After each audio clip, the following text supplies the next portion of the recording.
Good. Where? Well, that's unfortunate. Right across from the hotel, it's called the Stand. Oh, kind of sketchy type place. Yeah. I didn't go there. I know, Type. it's sketchy, but it's. I would never have thought to go in. Oh my God. it's the best. Really? I should have told you, right across the street. He does. It's like next to the sketchy taco place. Okay, there we are. We're on ready. Interesting. Still good? Next time. Are we on, Danny? Yes. Okay, all right. Welcome, everybody. It is 5:38, a little late, but we're starting our work session tonight. First, thanks to FFA for our fabulous dinner tonight that they presented us with. It's barbecue, and if you're not here. So I really wanted to get us together tonight, just to kind of go over, I thought it was important to go over a reminder of board norms, board superintendent relationships, practices, policy. A lot of us actually, Hans, myself, and Matt didn't get a primer when we were elected or appointed to the board. And so it's just kind of a helpful practice, best practice reminder for all of us to how we want to agree to go about certain ideas and things as we move along in the year, especially moving into an election season. Just of how we can do some board working agreements and make sure we're all on the same page. And then we have Mike Scott here to help us facilitate that tonight. He has willingly come in to help us kind of work through just kind of like a quick 40-minute primer of things, kind of like a precursor to our summer work session that we'll do in the summer, which will be longer, and then we can kind of brainstorm like ideas for that work session when that comes. So with that, I'm turning over to Mike Scott. Thank you. Good to meet you. I've heard about all of you and met a lot of you, so it's good to connect with those that I haven't met yet. And I'm just anxious to see if some of the rumors are true. So They're all, they probably are. they're all very good. First of all, when you see the slides, you're going to think, good Lord, does this guy not know how to put a slide together that is not text dense? And I want you to know that I violated most of the principles of designing slides this evening. I did not limit text. There's more than 5 lines. There's more than 5 words per line. And so I just want you to know that because we have very limited time. And I'm not going to read it to you, I promise you that. But I did need you to see some things. So anyway, with all that said, here we go. Do we have a clicker? Danny? Yes. Oh, there we go. Thank you. Oh, it's this. All right, so on the agenda, 40 minutes is fast to get through what we're getting through. But if this is the precursor for a summer retreat, then we're going to be in great shape because it really does start to set the stage for a larger discussion that will really serve you well when it comes to creating a strong board superintendent team. Tonight on the, Dan, if you could advance one. Yes. Thank you. Just for the agenda this evening, we are going to do a little background information on high performing teams. There is not a ton of research out there on that. In fact, I know of 3 is it on the impact of a high performing team on the students that they serve. I'm going to hit a little bit about that. Then we're going to talk a little bit about some emerging best practices and what boards can do and superintendents can do to set themselves up as a strong team as they move forward and work together. Which Harmony and I talked about were a couple of things that we want to hit on that can, at this time of year, can potentially be sources of frustration. And so that mainly having to do with communication and a little bit on roles and responsibilities. And then finally, we'll hit a little bit on the summer retreat and talk about the content that may be useful for you or that you'd like to see during this. All right, here we go then. Let's go ahead and advance. So here's what's true. Those three studies that were done around school boards and superintendents and what high achieving teams do. These are the things that these are the patterns that emerged in those 3 studies. Is first of all, they have a shared belief about students' ability, and they believe that the work that they do makes a difference and it influences them. There's a clear understanding of their roles and as board members, what the role is, as superintendent, what the board is, or what the role is, but probably most important, that board superintendent team concept is very clear when it comes to high performing teams. Collaborative relationship with staff and community, staying away from that combative, highly direct confrontations that sometimes can occur. And instead focusing on being collaborative is something that high performing teams do as well. They look at, they understand, and they use data to drive decisions. And I can tell you that I've worked with a number of boards, and that's not as common as you would hope it is. That they're using data, whether it be student achievement data, whether it be engagement data or participation data of some type, to use that to actually make decisions and drive what's going to happen next. Not nearly as common as you hope it would. And that's something that high performing teams do as well. Align and sustain resources. They don't jump from one shiny thing to the next. And when they make decisions, they make sure they can afford it in the years to come. And then the final thing that develops as a pattern is they're continually working on developing skills.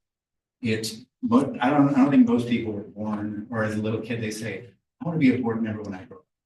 That just is not how that typically goes. And it's not like there's a bunch of training.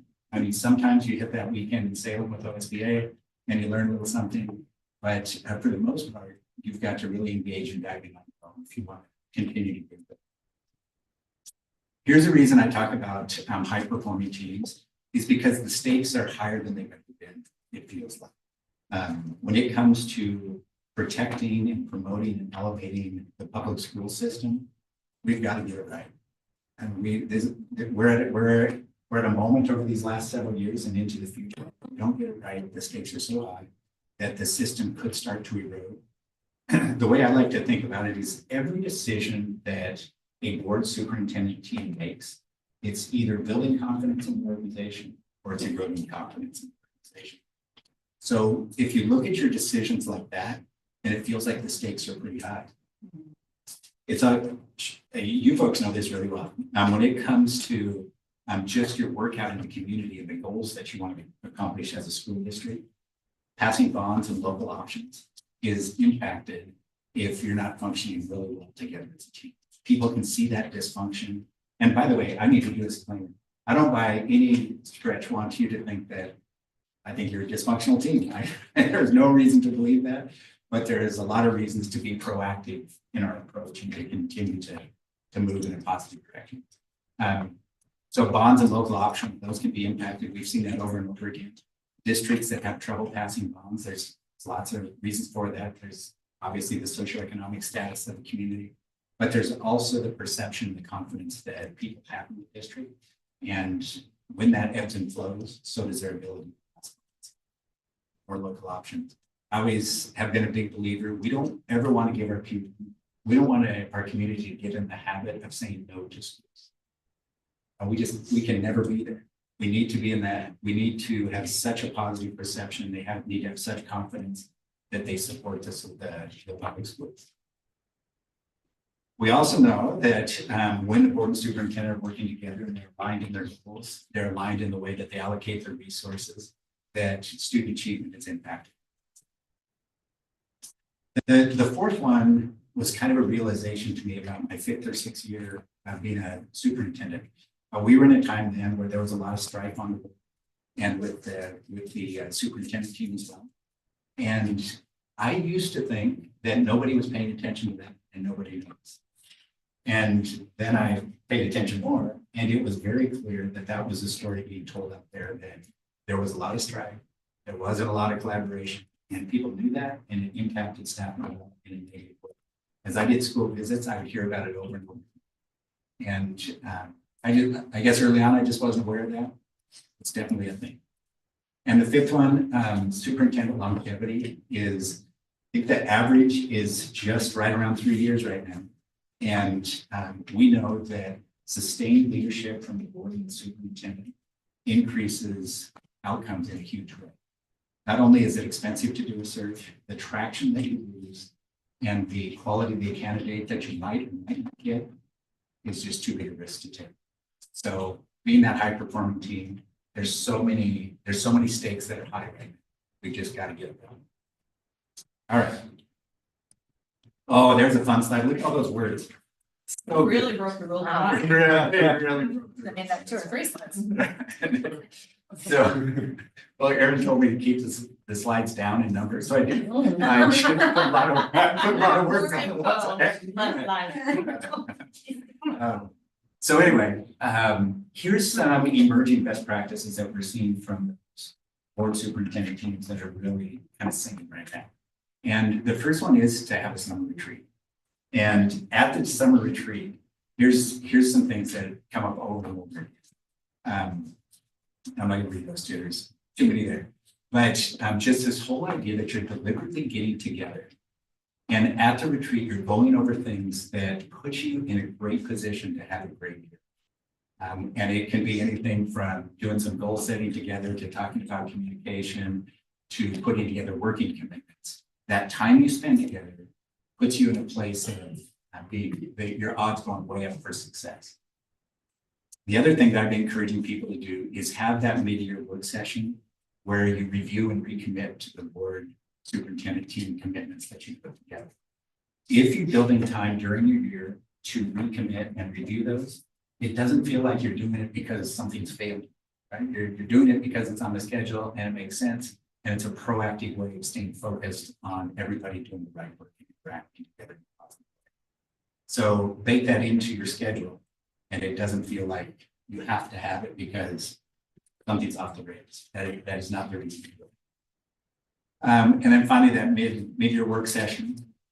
I think as educators, we sometimes have fallen in the habit of we set goals and we review goals every 12 months. Like, we do that in August and September. That's what we do. We, instead of realizing that right now we've got 5 or 6 months left. If there's anything that needs to be adjusted midstream here, let's do that now. We've got a lot of years left, a lot of opportunity to change and create positive outcomes. Yeah, I'm taking a breath and ask any questions at this point.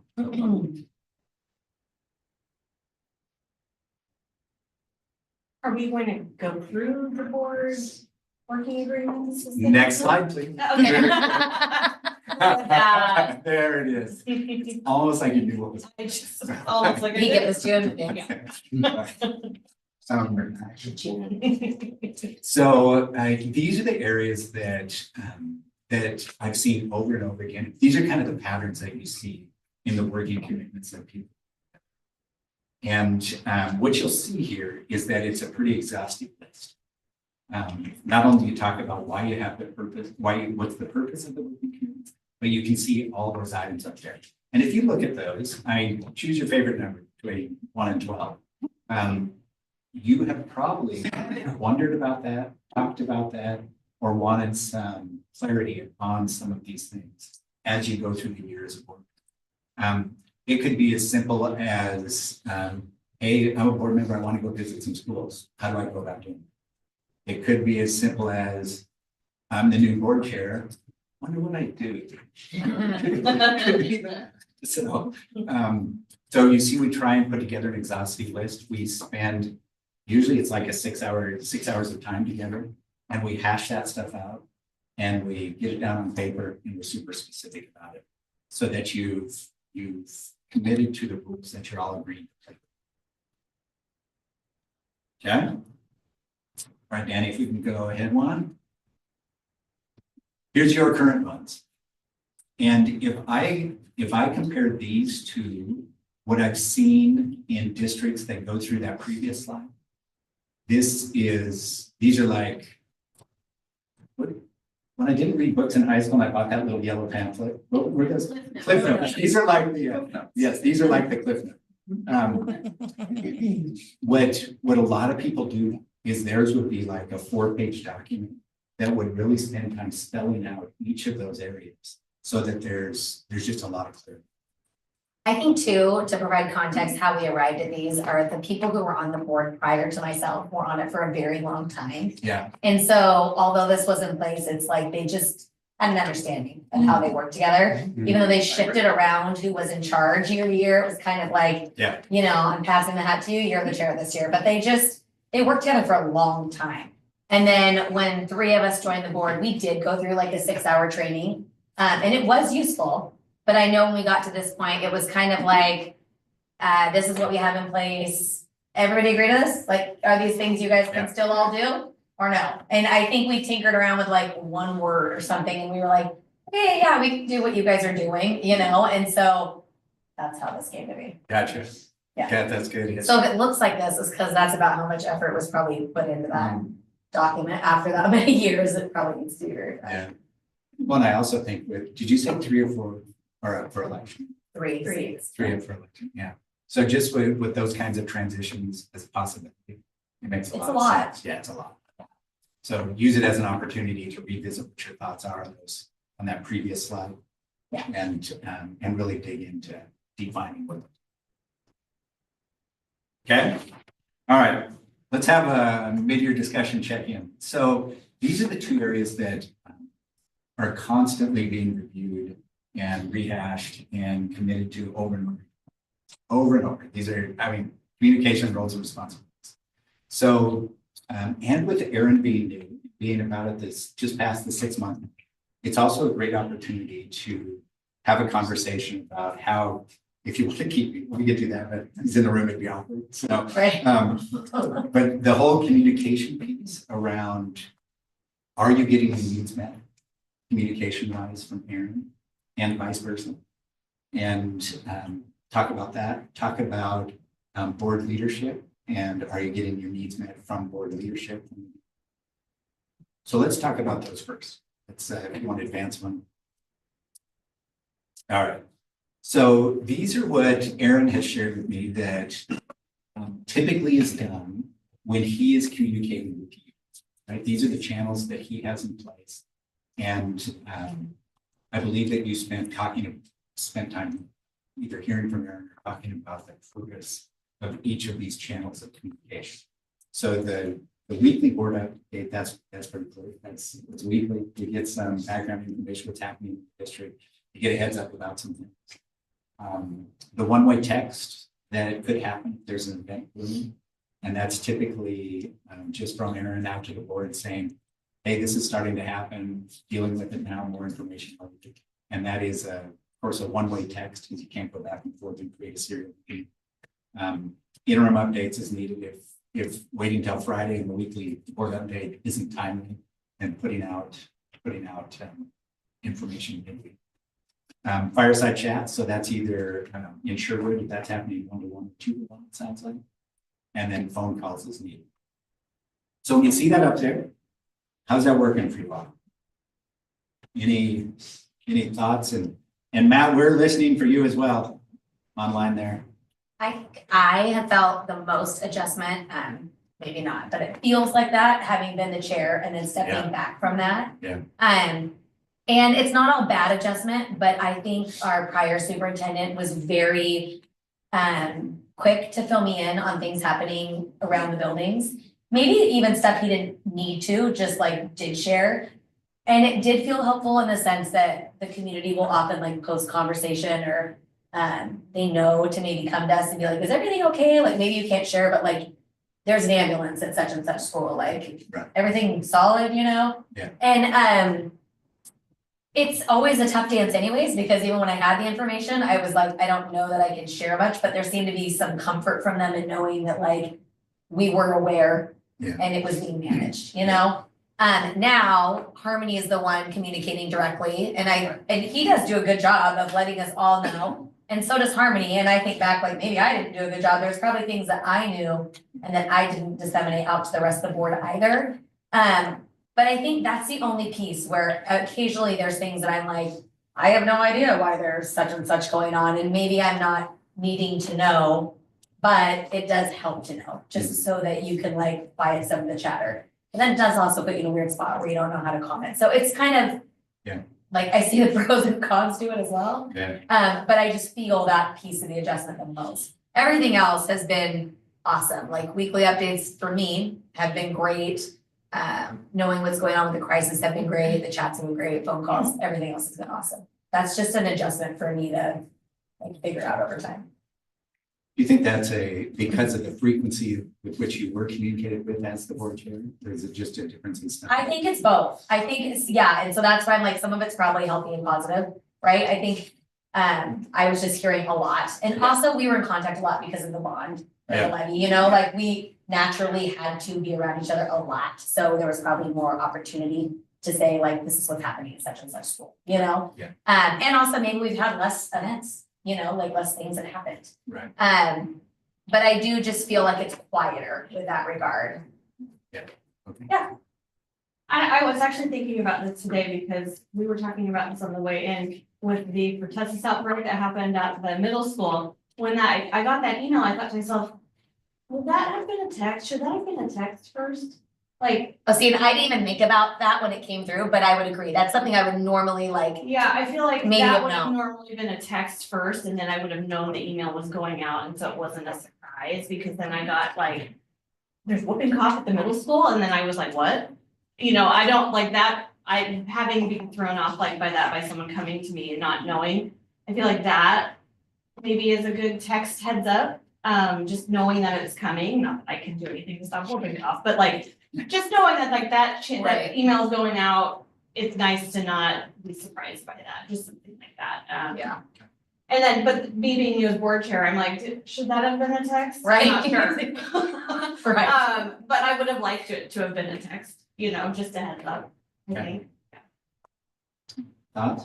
Yeah, I mean, we're kind of giving experiences, but I would say, I respect everything I get what you're saying.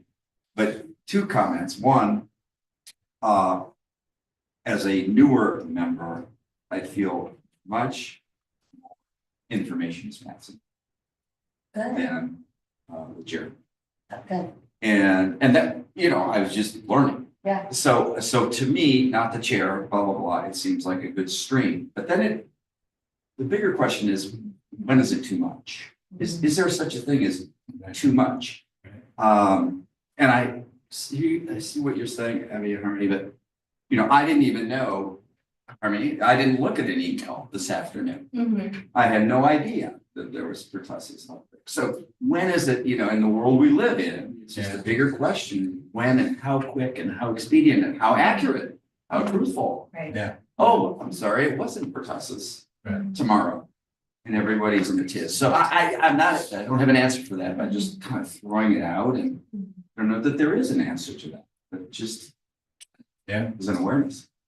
Well, the answer may be just spending some time in discussion to calibrate what you Yeah. did. Right. Just be. Yeah. But it's really just the more like last minute Yeah, the last minute. type things. And where I get that answer or that question answered for me is when I have a parent come up to me and say, this happened, and I say, huh?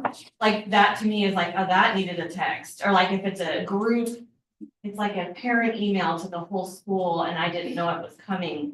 To me, that's like a, yep, that could have been a board text, you know? I mean, just so we're not caught off guard, and we're like, what, you know? The other thing we used to do, but I haven't missed it yet this year, so maybe we didn't need to do it. But I think because we didn't have anyone designated for communications, there became a time over the last 2 years where when something was gonna be sent out, typically not something planned, like last minute, like not necessarily this cough, but something else, an event had happened or something had happened. We would get an advance email saying like, hey, this is gonna go out. Let us know if this is thumbs up or Yeah. thumbs down, but you gotta, I mean, we knew if we didn't see it for several hours, it was gonna go out without our feedback regardless, but if we had feedback, we need to give it pretty promptly before it was gonna go out. I think we began to realize there was a need for that because some things went out and then it was like, oh gosh, like the way that was read or the way that came across caused some like hurt feelings, so it was kind of like a checks and balance that if we all have pretty different perspectives and if we all read it and we're like, that's fine, then it's probably fine. Yeah. I haven't noticed us doing that this year, but I also haven't read anything later and been like, Yeah. oh, you know, so maybe there's just not a need for that anymore. Yeah, it might be issue dependent. I felt like it was more emergency dependent, like Yeah, drafts of like, oh, you know, Middleton and the ice storm, like Yeah. here's the communication that's going out, just put your eyes on it, if it's okay, great. Yeah. That kind of stuff. Yeah. I think it was more like district emergency stuff. yeah. Hey, Matt, do you have anything you want to weigh in with? Yeah, I'll just say a couple quick things. I mean, first I'd say I think both Abby and Harmony have done a fantastic job as board chair and communicating what we need to know, everything come up. So thank you to you two. That's worked really well. Aaron, I really like the fireside chats. I thought that was a really nice way to just get to know each other a little bit better, but also, you know, walk through things that were coming up. And I'm glad that you implemented that. I think the one area where I feel like, and it's always this balance of like, you know, I don't want to I want to make sure that I'm doing my role appropriately, but some of us are on like all these different subcommittees and things like that. And I sometimes feel like I'm like, well, is there more information I should do? I'm not sure how I'm being effective. Like, what should I know? And I guess I'm maybe taking the other review from Hans and that I'm okay with a fire hose of information. I'm okay with filtering that through that. But I also don't want to waste anybody's time either. So it's like, what do you need me for? And I want to know that, give me as much as I need, and I'm happy to collaborate in that way. But I think it's going great. I think I'm very happy with the way fall's gone. All right, thanks, Matt. Aaron, anything you want to chime in here? No, this is helpful. It's what I told this team, the board, when I was, coming on. I want to make sure that mid-year, nothing's wrong. That's why this is just good practice. And it's good feedback for myself and our team. Because we work really hard to try to be good communicators, and we really want to make sure that we support your volunteerism in such a way that allows you to be confident out there, even in the midst of I can't really share and things are okay. And that's a difficult thing. I think I'm learning our team and your communication styles, which are maybe different from what I previously experienced too. And that's not good or bad. That's just me learning our team. And so this is helpful. And I want to make sure that what we're doing, you never want to be doing something that you think, oh, I'll take a weekly update, right? Let's say that I think that's a really good thing and I'm getting that out and you're like, oh my gosh, you don't even read it. Like, I don't want to be working on that, right? And I haven't heard that. I've heard the opposite, and I know that. And so the fireside chats, you've shared that with me. As far as like emergent communication, I sometimes do struggle with that a little bit around just what I don't want to put you in a position of knowing there's always, traditionally, you want more as a group. And I want more. I mean, everyone wants more. Like, tell me more. And I want, are they, someone okay with him?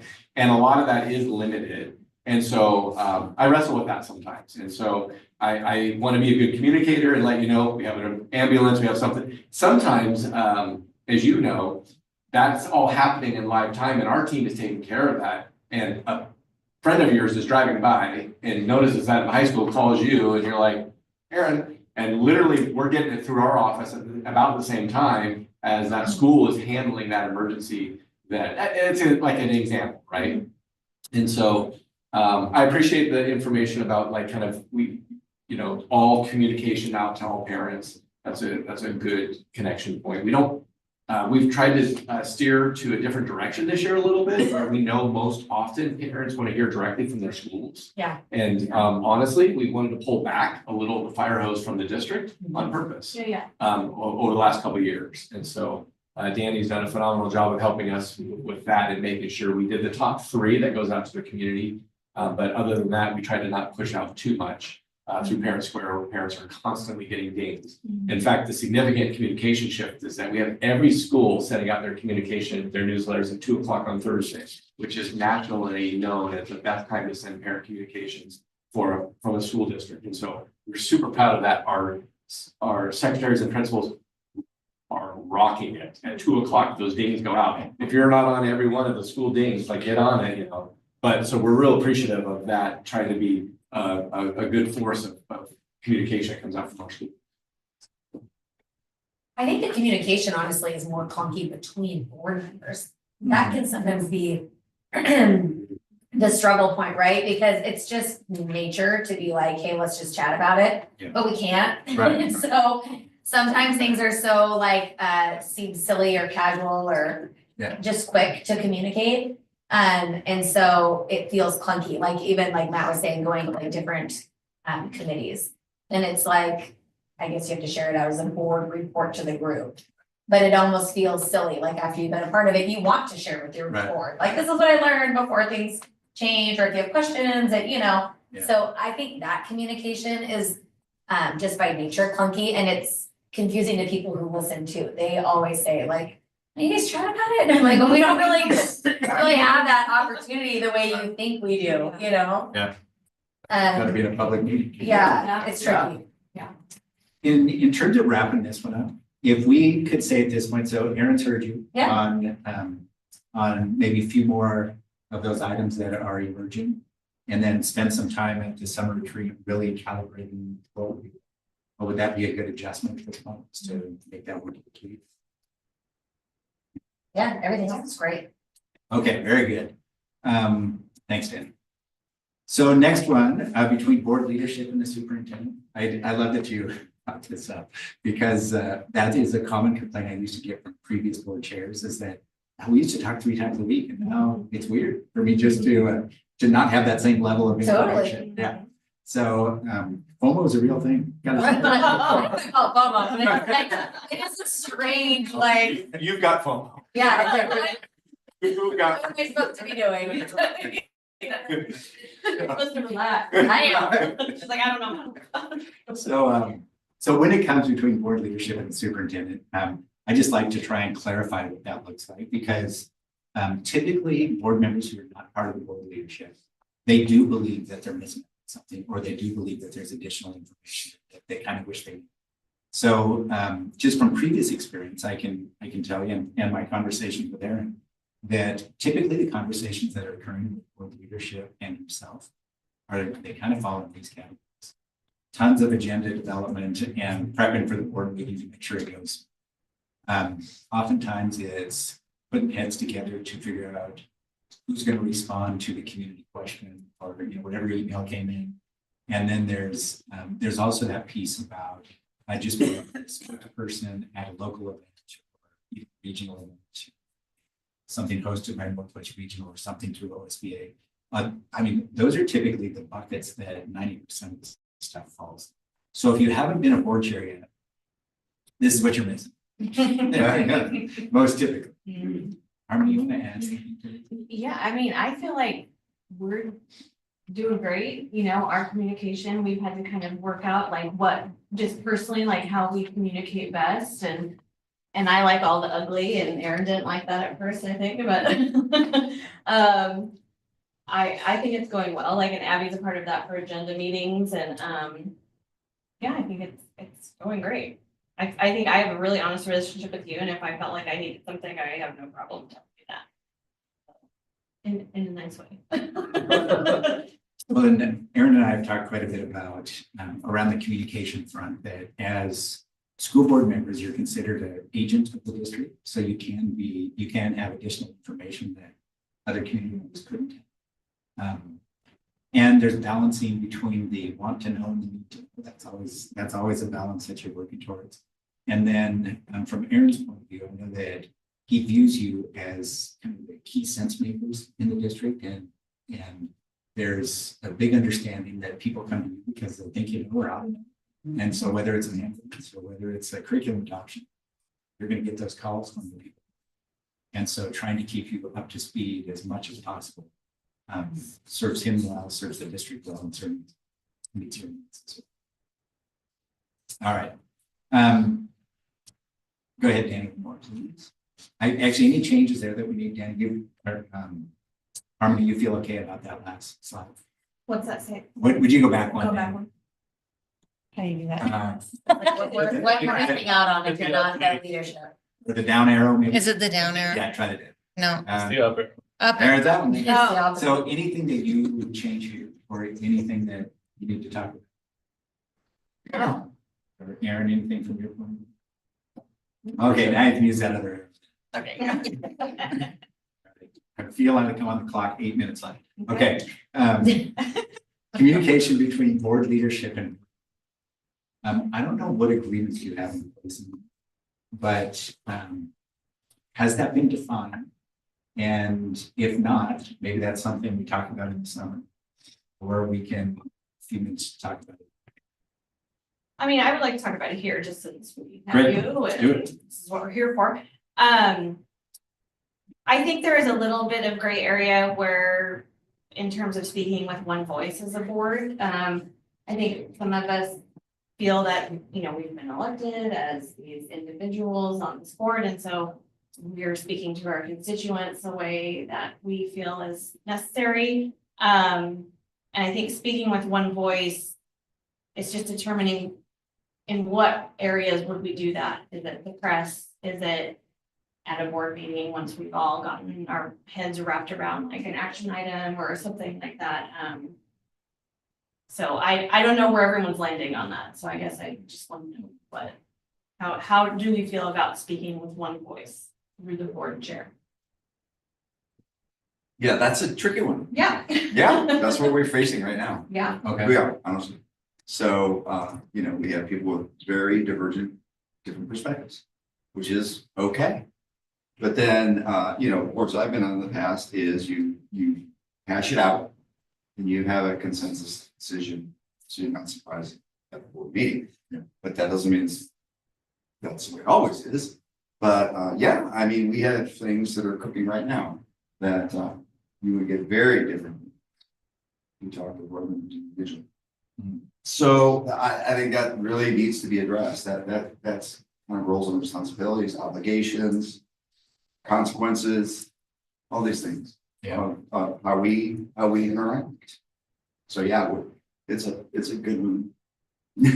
I think it's tricky too, because like one of the complaints that I used to always hear when I got on the board and the board was kind of dismantling a little bit was that because they had all been there for so long, it felt like they all had the same opinion, they all had the same perspective. Yeah, True. And it was almost like they'd gotten so good at this, right? That like, I don't know that they always all had the same perspective, but they had just grown this level of comfort of how they function, and that's just the way it was. And so people didn't want that, like they wanted people to have their own opinions and they wanted you to be here for a reason because they felt like you represented them. And then also we're in different places, so like, maybe some of us see certain things on Facebook and maybe some of us only attend certain group type of meetings. And so we're not all in the same place, and it's not like Harmony is there or whoever the board chair is to just give a message at those places. And so it feels like there's times where having your opinion and you're being asked your opinion is acceptable. But then it feels like at other times it's almost not. What we touched on when I was starting was only the sense that like our communication as board members should kind of go up the ranks to the board chair, that the board chair would have that conversation with the superintendent, and that information would kind of be disseminated back down through the board. That was kind of the way it was rolled out to us. I have to say, when Jeremy was here, he was very casual in this. I know Heather liked it that way. Like she wasn't going to be taking calls, it sounds like, from every board member and giving different answers. That's just the way I was led to understand. Yeah. When Jeremy was here, it was very much like, you all have my number, call me if you need me. Like we can chat, call me if you need me. But as far as like information coming down from him, I would try to disseminate it that way. If he gave it to me, he'd tell me to give it out, but that would be, the way it would go. So I think now we've switched again, and now we have Aaron, and now we have Harmony, and all those people that were here then are gone, so we have new board members, and we just need to figure out what that's gonna look like, because we don't all have the same level of comfort, speaking out publicly.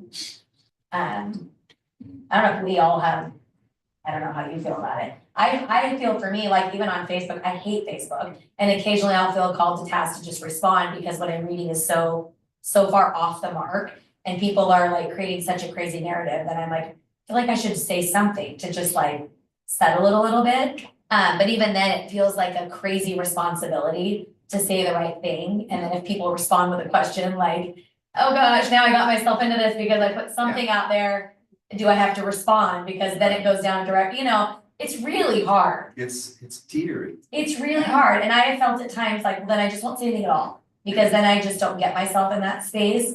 But then I also feel bad, like that's not what I agreed to when people put me here. I agreed to respond to them and to hear them. And if this is where they're coming, then I have to be available on some level, So right now, there's not a common practice or an agreement on who responds to the media or who responds to a email that comes in or some type of communication that needs a response from the board. Well, that I feel like there is. There is. I feel like the unspoken agreement, or maybe it's written somewhere, is that if a email comes in, the board chair is supposed to be the person to respond. And I actually just addressed this with a member of the community, because she was like, I don't feel like you guys ever respond. It's just the same person. I'm like, well, actually, that's kind of our protocols. Maybe we should communicate that better out to the community, so they don't think that we just don't care to respond.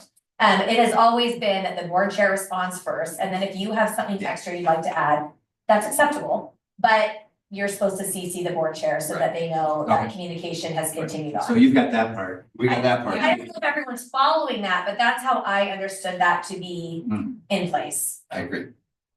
So that makes at least two of us understand it to work that way. I mean, if I'm not getting an email and like it's going to like Matt or Krista and I never see it, Correct. I don't know if they're answering it or not. Of But if course. it's coming to like the leader's address or to all of us, then I'm working with Danny on a response and sometimes like we've been doing those like kick back and forth responses if it's a district response, if it's a response from me on behalf of the board. I don't know what people are doing if they're just getting individual emails. Totally. Setting a view. Okay, Yeah. I don't know, and I haven't had any sent to me, so it must not be happening. I feel So- like they're getting. Talked to 2 boards this year and they found themselves, and because you mentioned Yeah, they made tweaks to that because it was causing more confusion than clarity. And so they decided on different avenues to address it. But for example, there's one organization and they put if it goes to the board, that means it goes to all of the board. Yeah. If it goes to an individual address, obviously it just goes to the individual. And on the board one, there was also, the board coordinator was also in, so they could help filter through those things that are operational and going to require a staff member to respond. And those things that are more in the purview of the board, policy, budget, or superintendent, evaluate, those kind of things. And I think that is like, it's the 5 board members plus you the and whole Danny. exec-team. Yeah, so it's all of us, and I think we all just kind of think through like, oh, this is an error answer, this is a needs or that kind of thing. I don't, no one on the an outlier, like a different board member is just suddenly gonna answer for the, like, I think everyone's on that page. Is that true for media as well? I don't know, like, I don't believe so, because we have had other board members comment in the media individually, and there was not like a board focused statement. Other than like, a no comment, So they commented at the nitty. Yeah. So, right? yeah, and that particular issue is one that needs to be hashed out. Yeah, Um, right. And probably detailed in the working commitments as well. And here's the thing that can be frustrating about the working commitments. I love them and I think they help all of us, figure out how we're gonna do our work together. But here's the frustrating thing, is if someone violates them, there's no board police that's gonna come around Right. and offer a citation. I mean, that's not how it goes. That's why we moved to calling them commitments. And trying to appeal to the broader understanding of the good of the board and the good of the district and inspiring that confidence and motivation. And then if that isn't done, there's not a lot. You could do the censure thing, but oftentimes that creates more strife than it solves. So it can be frustrating. It's frustrating, but it also shows that it dissolves confidence in the Right. body, and then that can spill over publicly. And then you're That's the eroding, concern, and that's the right. thing, like, that's what I don't want to have happen, is eroding confidence in the district and the community of like, I agree. I have to just call this out because Matt's listening and I want to make sure we like quickly hash this out, but for instance, he had made a comment in the media. And I don't remember word for word, but at some point in there, it said something about being hopeful that there was gonna be like better board members come spring when there was an election. Like hopefully there'd be some decent board members. Now, I'm not saying the intention was to make it sound like we're crappy board members, but that is definitely the way it was felt. Oh. I personally was just like, oh, it's kind of a spicy comment to throw in there, like I have pretty thick skin, but I didn't think it was that nice.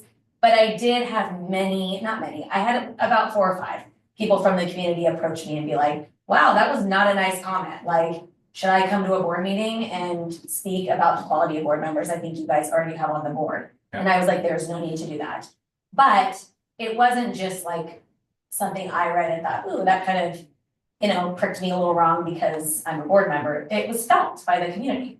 And I do think that people make comments with good intentions and just are unaware of the way it's gonna be perceived. Right. And I think that's exactly what I was talking about even with like Facebook, like you're trying or you're responding what you feel is honest. But if you don't run it by someone first or agree that that's the message that's gonna go out, it just can sometimes not be the best message.